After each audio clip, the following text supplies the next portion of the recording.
big voice, so you tell me if I need to modulate a little bit more.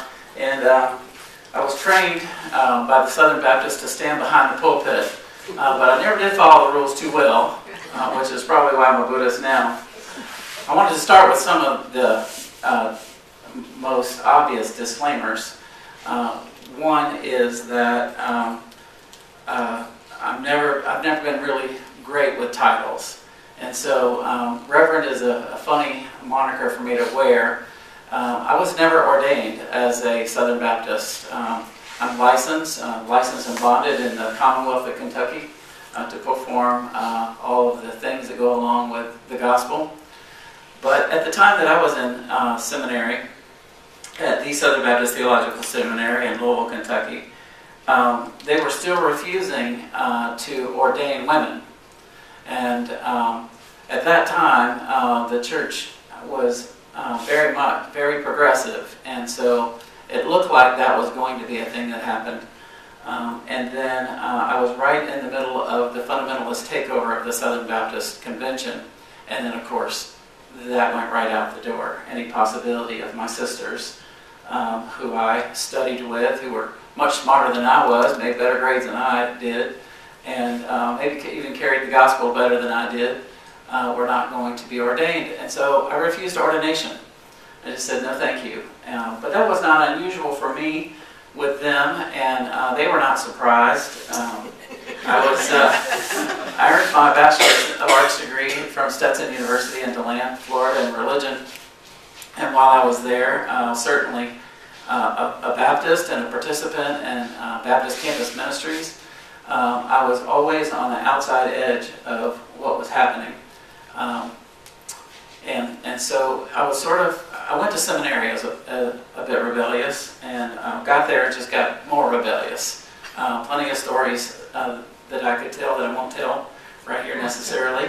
But it was always a little bit like a bad shoe on the wrong foot, you know. So there was even a period of time when I was a Presbyterian youth minister when I was at Stetson. So by the time I got to seminary, I was fully aware that it might not be a good fit. But I got a great education. Honestly, I have to tell you, I got a very good, strong biblical education, which has come in handy many times in my life. But all along the way, there was something brewing in me, and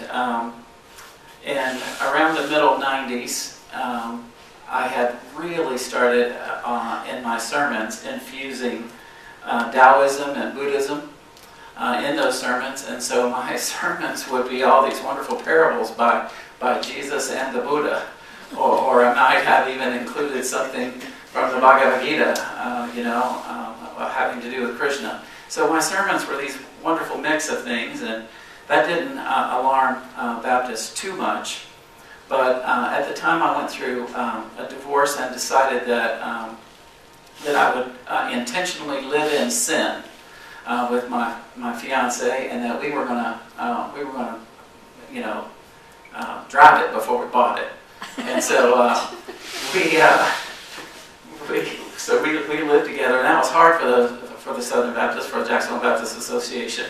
On top of the fact that I had every prostitute, drug dealer, and ruffian in the community in my church, but it was a community church, and I thought that's what we ought to be doing. Every gay person that they rejected, I opened my arms to, and so this Harmony Community Church, was ongoing, and still I'm here preaching these mixed sermons, and I have all this mixture of a congregation. But it was that living in sin thing that they had a hard time with. It was like they were good with everything else. And so, but we can't really have one of our. And I had long hair. I had long hair until recently when I became a dean of the social behavioral sciences at Florida State College at Jacksonville. Cut my hair just so I could keep my job. But had long hair, rode a Harley. Never wore a tie, that kind of thing. So they were good with all that. So I began to ask them to find someone else, and they hem-hawed around, didn't find anyone, and then on October the 24th of, I want to say, 1997-ish, somewhere about that time.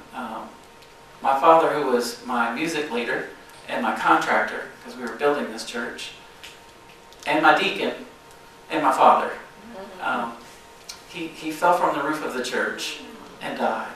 And so I held him in my arms as he took his last breaths. It was accidental, from the roof of the church. But at that moment, I knew that was it. That was the moment I decided that I needed to live my life for myself and my own path as clearly as possible. And so stop practicing Buddhism in secret and in silence and start practicing openly. And so I made that switch. And there was a lot of heartache that came with that change along the way. But that heartache, every single bit of it, has been turned into joy. So one of my disclaimers is I don't really like titles, and the Tibetan teachers that are a part of the Karma Kagyu lineage, they call me Billy La. Sometimes it's a very sweet, affectionate sort of thing. When they call me Billy La, they rarely even call me by my Dharma name. They call me Billy La. Folks at school call me Dean Thomas. I still think that's pretty strange.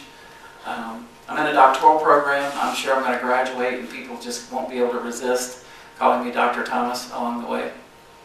But I prefer to just be Billy. And so I come to you today as Billy from the Karma Kagyu study group on Fernandina Island. And so Amelia Island. And that's one disclaimer. I don't like titles too much.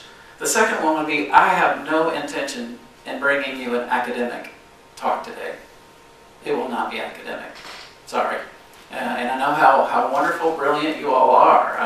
What I love about UUs is a couple of things. They're the smartest people I know, and they're the kindest people I know, and they're the most active people I know when it comes to getting out in the world and doing the things. But I do not plan to bring you anything academic today, so I want to go ahead and apologize for that.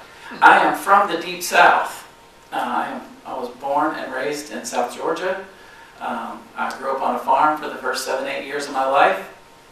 I spent every year going back to those farms until I was a later teenager. Just recently went home for a family reunion, and therefore my accent is tuned up. And so you may have to ask me to repeat something. That's okay. I don't mind repeating if I need to. So there's my third disclaimer. But in preparation for this today, I thought I just need to introduce myself to these folks because for some reason I feel like I'm going to see them again. And I'm going to be with them again. And I'm not sure exactly how that's going to happen with going to school and still taking care of this Buddhist group on Sundays in Fernandina. But somehow it's going to happen, and I know I'll see you again. So I thought I will bring just a talk about my path and how I got there. And then in preparation, a couple nights ago, looking for something to read to you because one of the things I know is that if you read to UUs, they usually can understand what you're reading. That does not always happen that way in a Baptist church. So I knew that you would get it. So while I was reading, I actually stumbled across one of the earliest sermons that I had after I made that transition. And so today I'm going to share some of that with you. And the title of that sermon was Life is a Spiritual Matter. Life is a Spiritual Matter. But it was, and as I read this, I thought, what a passionate sermon that must have been. I don't know if it was or not. Probably because it was in a UU church, there's a tape somewhere, right? So I could probably find it. But what I had said that day was, sometimes it's very important to look deeply at your life as a whole in the moment. This is hard to do because doing so requires looking deeply at a moving target. The whole and the present moment are always changing. Looking at your life as a whole and in the present moment is always changing. It is always changing. And if you are not a fan of change, do not go into academia as an administrator. Now, when I was just a faculty person, I could stop the world for years at a time because of my subject matter, which happened to be at the time religion. I happen to now be the Dean of Social and Behavioral Sciences, and so although I have a master's degree in counseling and a master's degree in education, I don't have one in psychology or sociology or history and any of those other things. But I do in student life skills. I have an area, the area of student life skills. Because being a dean means there will be change every single day. Change from the bottom up and change from the top down. So you kind of have to like change. And you kind of want to grab those little snapshots of the way things as they are, right? That doesn't happen very often either. So this is a really difficult thing I'm asking you to do. But I'm asking you to look deeply at this moving target, the whole of your life and the present moment at the same time, which is always moving. The reason I believe that this task is so important is that I can be, and it can be an opportunity for grace and acceptance.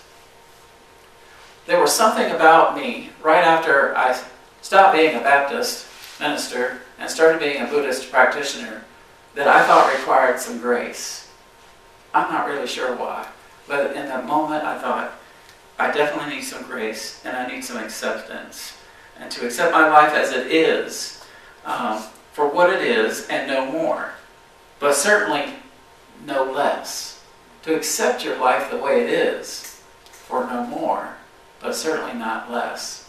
Now, I don't know, there's a few gray hairs in this room right now. And I have a few myself. And I just will say to you that as I'm aging and as I'm with folks that are aging, I was in St. Augustine last week, and I've been with those folks 25 years now going, and so many of them have already passed on. And then, of course, the few that are there are not spring chickens. And so this aging thing occurs to me just a little bit more often now that I'm in my early 60s. And it causes me to look at my whole life in a slightly different way. Now, occasionally, I will look at it and say, well, I only have this much left. I'll go, what? Well, I understand this thing about impermanence, and that everything is impermanent. I'm impermanent. I've lost both my parents, my grandparents are all deceased, and just recently my younger sister died earlier this year. And I just had this realization that I was the only one in my most immediate family still here. And I thought, well, there's a marker out there somewhere on the calendar with my date on it. And so I think about it, but I think about accepting life as it is, no more, no less. Because it's an opportunity to be kind to yourself. Isn't it funny? I left being a Baptist to be a Buddhist, and one of the things I wanted was an opportunity to be kind to myself.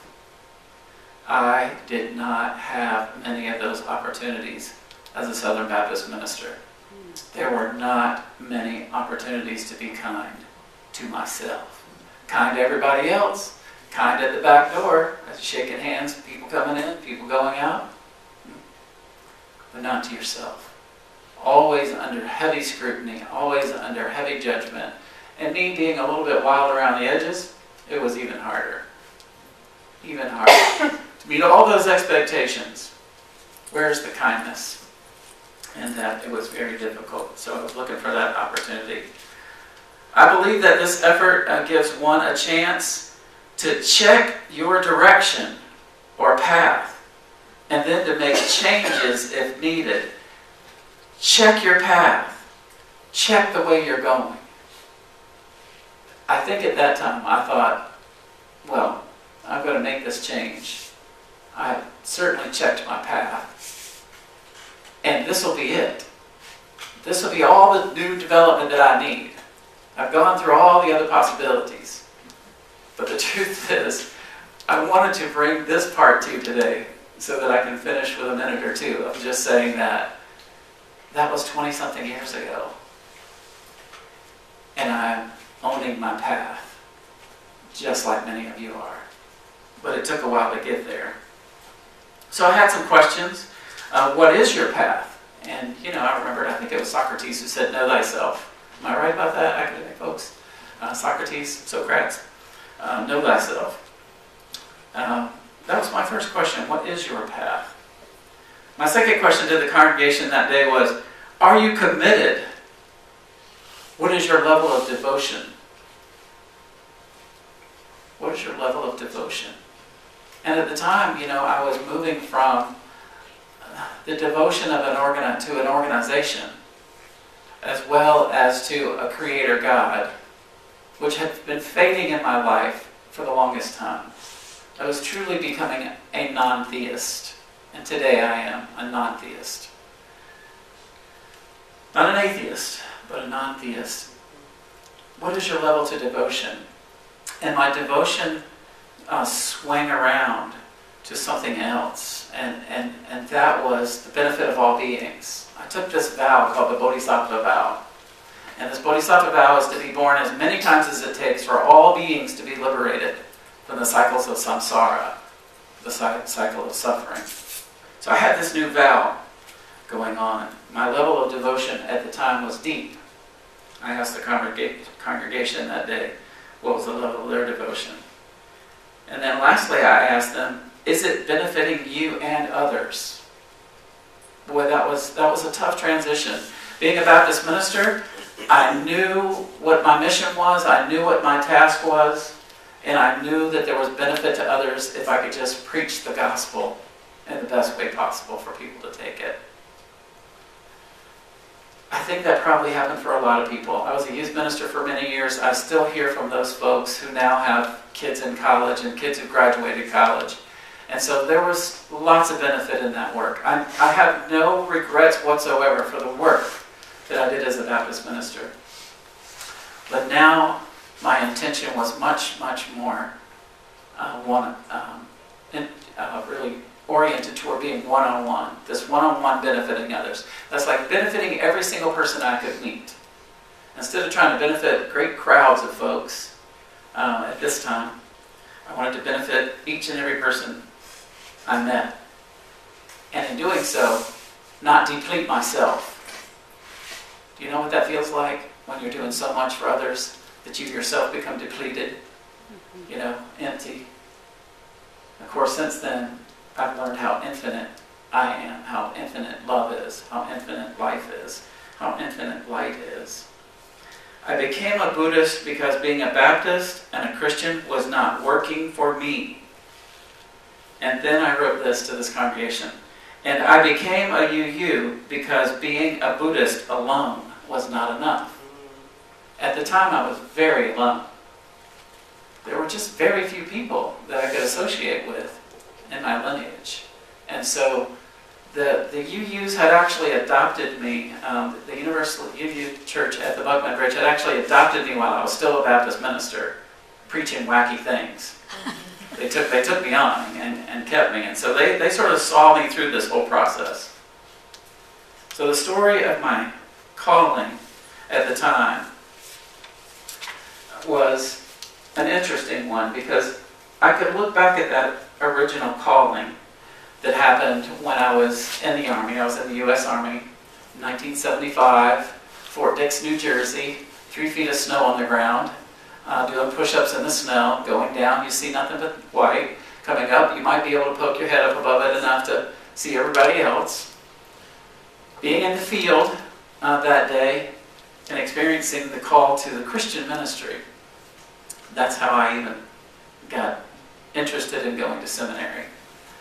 Went and spoke to the chaplain that day. He said, I think you're experiencing the calling to the ministry. I think you ought to become a chaplain's assistant. And I did that. I became a chaplain's assistant for the 3 years of active duty that I had. And then I had 3 years of inactive duty that I was able to be in college. I never lost that.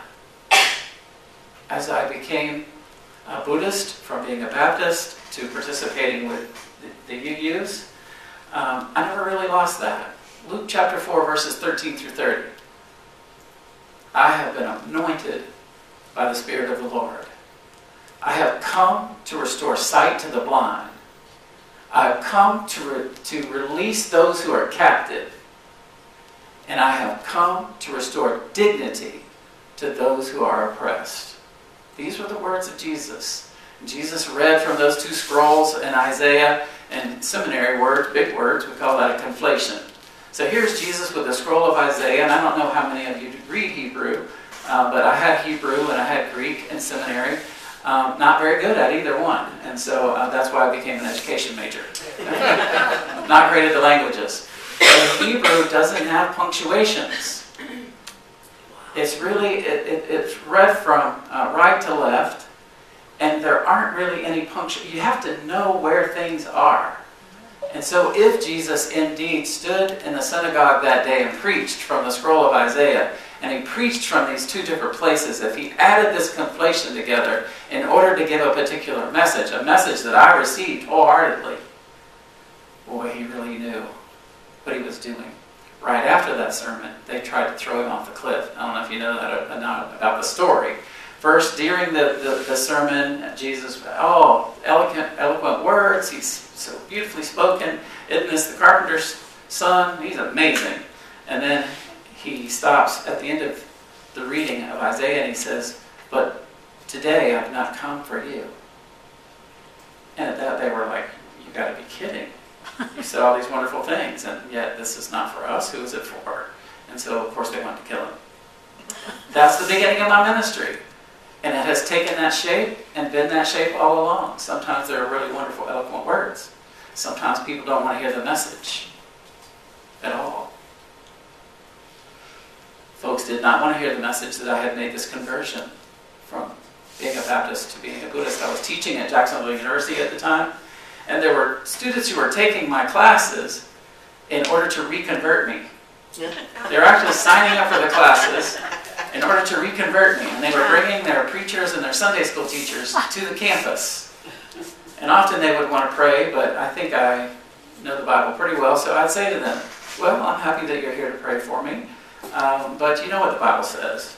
The best prayers are going to be those that are done in private. So let's step inside the classroom. So we'd step inside the classroom, I have this big circle of folks, and they would just pray for me for an hour or so, and I would just say, thank you, thank you. Thank you for your prayers. Thank you for your concern for my eternal life. I'm on a path that's different now. I had chosen my path. So those 20 years, 20-something years, almost 25, have come and gone. And here I am. I still have the same interest in loving. I still have the same interest in living. I still have the same interest in devotion. And my devotion, as a Tibetan Buddhist, the devotion is a very different and odd thing.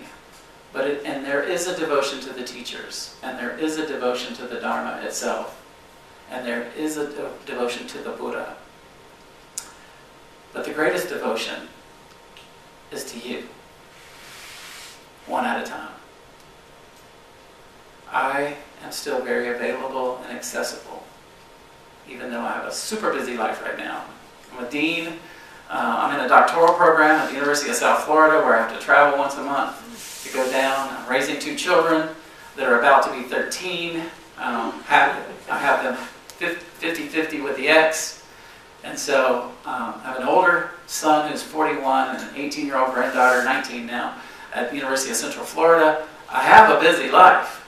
A very, very busy life. And I have this cat, Luna, who apparently was left in somebody's apartment somewhere across Jacksonville somewhere for weeks at a time, and who she and I have nursed each other back to health. She nursed me through my divorce, and I nursed her back to health, and so I have Luna. So I have a lot of responsibility, but I find it easy. I find it easy to follow those words of Jesus. I find it easy to be anointed, to do those things, to help restore the sight to those who've lost their sight, their way, lost their path, to release those who've been captive, whether it's captive because of culture or captive because of political ideas and ideals, or maybe held captive in a family that just couldn't tolerate their difference, their differentness. and certainly to restore dignity to those who've lost it. Just a few weeks ago, I was at graduation at Florida State College, and I was trying to get back in the parking lot, I was with a friend, and I was actually trying to get to my motorcycle, which was way back in the parking lot. And we were there were cars coming in down, I thought I was in England for a second. There were cars coming in the wrong lane, so we went in the other lane to try to get through.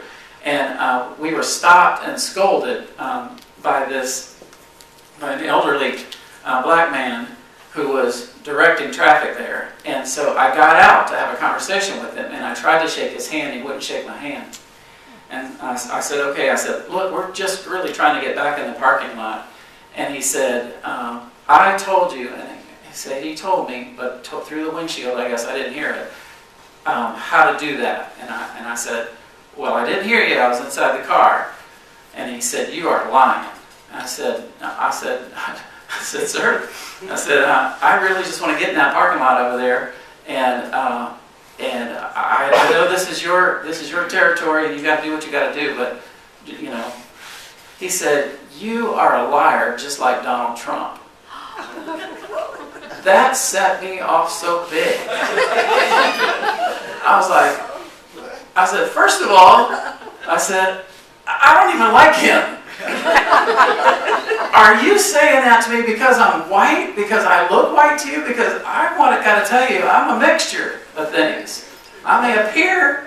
That's why he said, you are a white devil and a liar, and you need to back that car up. I'm also redheaded. It ain't happening. You gonna lose some combs. We are not backing up. No. And so we had it out, and so he called me a white devil, and he said, I'm a Moor, and da-da-da, and I said, friend, I don't think you know the Bible very well. I said, so you might want to leave the scripture out of this argument right now. I said, because I guarantee you I'm better at it than you are. But what struck me was the power struggle. And what struck me was the leverage of this person who's trying to park traffic and this person who thinks he's a hotshot dean and owns the world and just, finished graduation.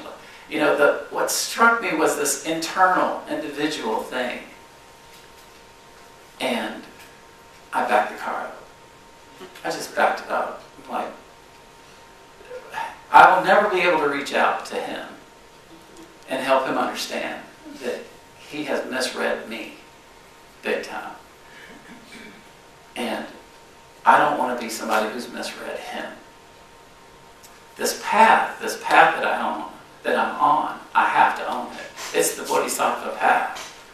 And on a Bodhisattva path, I have to be concerned about every being, even those who hate me, for the way I look, or the way I walk, or the way I talk. I ask you today about your own path. Know your path.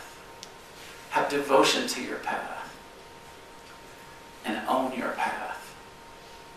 I'm going to tell you this. It's all you have. The path that you're on is really all you have. Everything else can and will be stripped away at some point. And so, own it. Enjoy it. I'm happy to be with you. You're the most wonderful people on the planet. But thank you this morning. In Tibetan we say Tashe Delek. And Tashe Delek is a blessing that means may you have health and good wealth and good prosperity and victory in everything that you do. So Tashe Delek. Thanks.